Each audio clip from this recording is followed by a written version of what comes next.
Hello viewers, நம்ம நியூவாக launch பண்ணியிருக்க ப்ராடக்ட் என்னென்னு இன்றைக்கி பார்க்கலாம். இன்றைக்கி பண்ண ப்ராடக்ட் என்னென்னு பார்த்தீங்கன்னா சப்ராக்ஷன் வீல். அடிஷன் கூட கிட்ஸ் ரொம்ப ஈஸியாக பண்ணிடுவாங்க.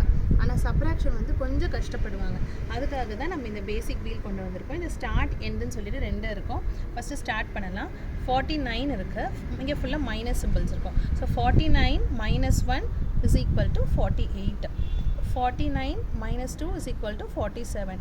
49 - 10 is equal to 39. அந்த மாதிரி எல்லாமே ரிவர்ஸில் மைனஸ் பண்ணி 1 வரைக்கும் நம்மளால் பண்ண முடியும். ஸோ இதில் 40 இதே மாதிரி எல்லாத்தையும் ஒவ்வொன்றா அவங்களுக்கு மைனஸ் பண்ணிவிட்டு சொல்லி கொடுத்தீங்க அப்படின்னா அவங்களுக்கு சீக்கிரம்